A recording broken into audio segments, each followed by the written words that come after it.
Hi friends, welcome to Active Self Protection Extra. Today I showed you this kind of tactical hobo gear before. Literally just got in from going out on a little errand that I had to run. I work from home, so I was in sweatpants and a hoodie.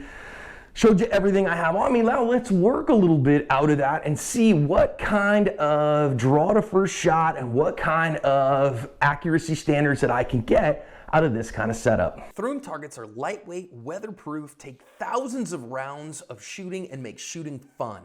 Pick up a set for your next range trip. Here's the idea behind this. Here's why I think this is so important, because this is how you're gonna actually be on that day, and you're gonna wanna know, how is my skill set on that day? Am I capable of getting the hits that I need, and how fast am I?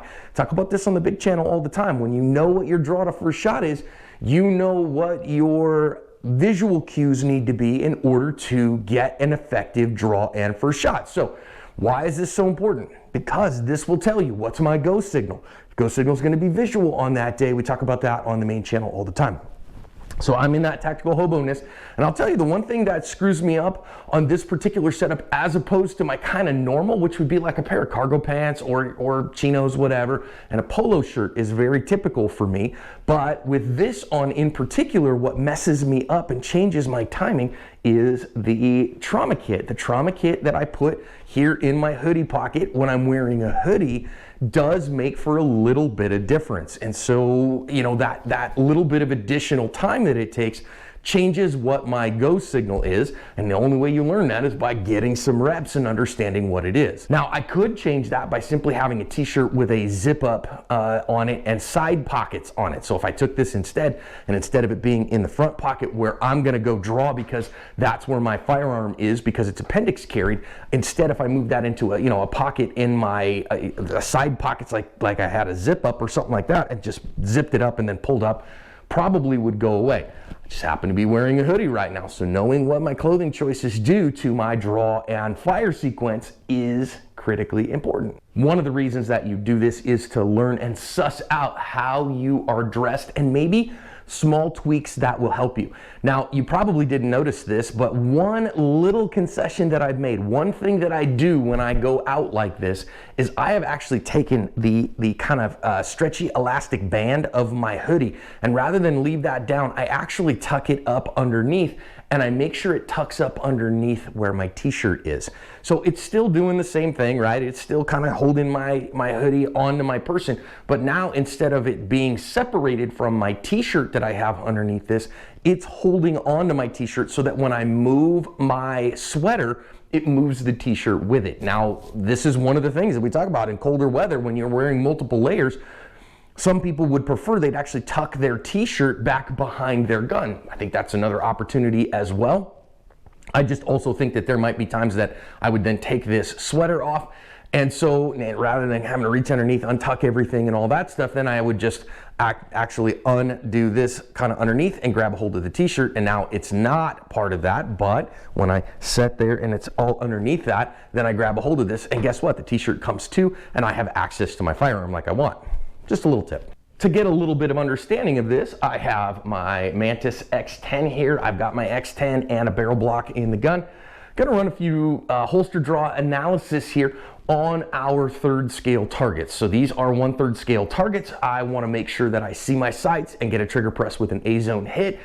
Because they are 1/3 scale, I'm operating at 7 feet instead of 7 yards, because again, when you're at 1/3 scale, 1 foot is equivalent to 1 yard. So therefore, we're out at 7 feet. That 3 to 7 yards is where we really want to kind of get that first bit, because the interpersonal violence that we're going to deal with is probably going to start the gun fighting here, the shooting part, probably for a private citizen going to start between 3 and 7 yards, where the draw and first hit is most important. So I'm going to start at the back end of that at 7 yards, and we'll just go from there.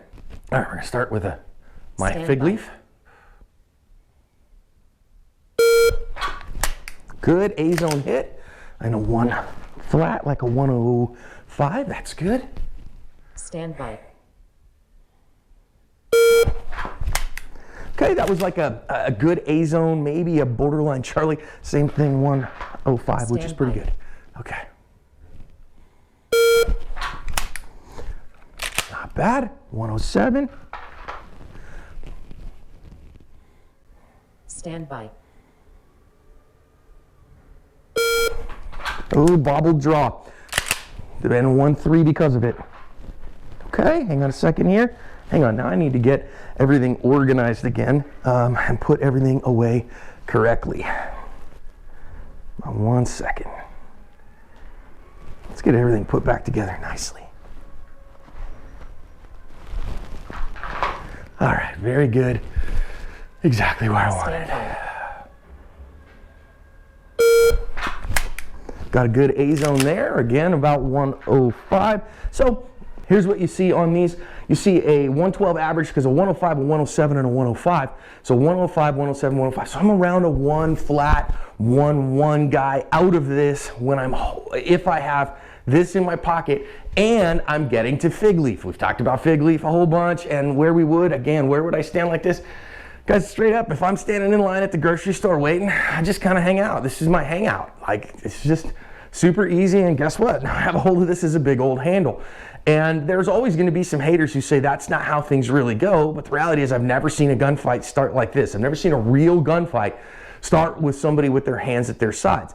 I have seen some folks, hey man, I don't want any problems, waiting for that guy to look away. What I see way more often than anything else is the one-handed, hey man, it's cool bro. And again, a single hand cheat like this, actually I would prefer the other way, because now if I can put my strong side out, hey man, no problems, whatever, then as this clears, this goes.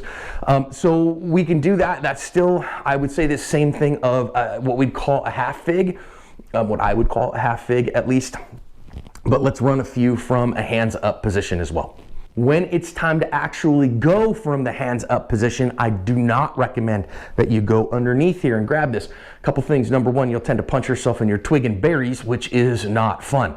Second thing here is that depending on the hem length of whatever cover garment it is you're wearing will depend on where you're going, and that's difficult. So if you want to go that route and get underneath it, what I recommend you do is dive all the way underneath it and pin. So that is, I'm gonna just stick my fingers all the way down on my leg here and really drag them up.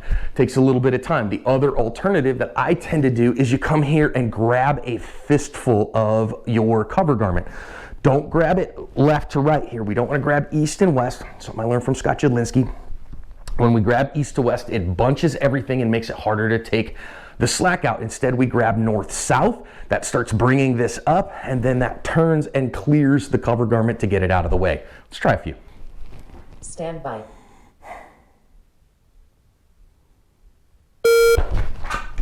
That's slow, about a 1, 2, 9, but it's there. Stand by.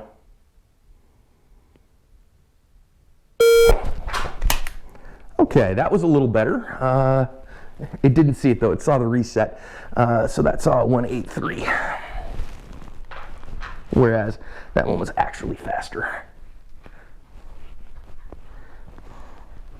Get everything set back up. Stand by.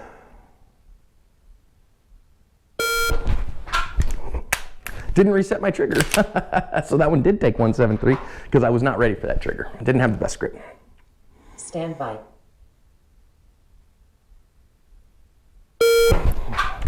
Okay, that was a little better. Of course, the unit didn't see it because I was bouncing around a little much. Stand by.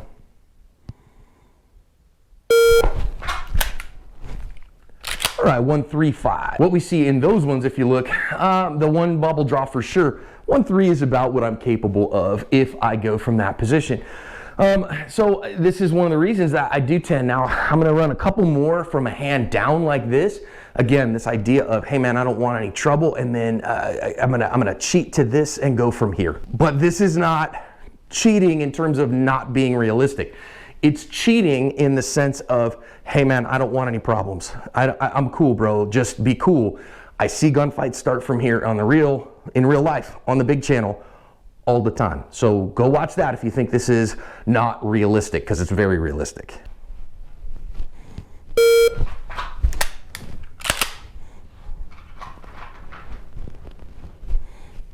Stand by.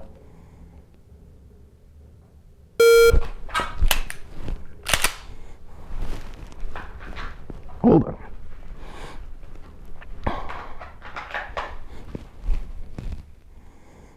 Stand by. Okay, not too shabby. Hey man, I don't want any trouble. Stand by.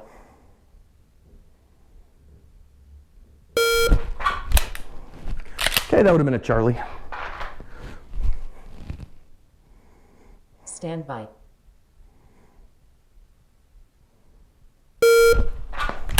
Oh, that would have been a good alpha. So if you look at those, anywhere down from a 1.2 to like a 1.3, 1.4 are pretty typical. So what does that mean for me? That means I know when I'm in this kind of a tire that I can reliably get under a 1.5 draw to first shot, which means what do I need? The visual cue that I need if it's my go signal in an armed robbery or a mugging. When I'm in my regular polo shirt, I can get nose off. If the guy turns his nose away from me and looks somewhere else, I can beat him because I'm sub-second.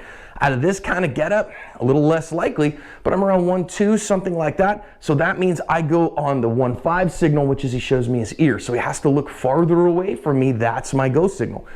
Why do I tell you all this? Because I want you to go and try it as well. Now, if you have a Mantis, that's great. That gives you some reliable stuff. If not, use a timer with a part-time on it in your dry fire dojo and get some knowledge in the gear that you are going to go out in. And whether you are in your casual gear, you are in your basketball shorts, you are in your regular going out, you are in your business casual attire, you're in a suit, you need to know those things. And if you dress differently for different occasions, which almost everybody does, then this gives you an understanding when you put on that outfit and you go, my go signal here is this. You got to try it. I hope that helps you as you are using your dry fire to determine what your live fire times will be on your worst day. God bless everyone.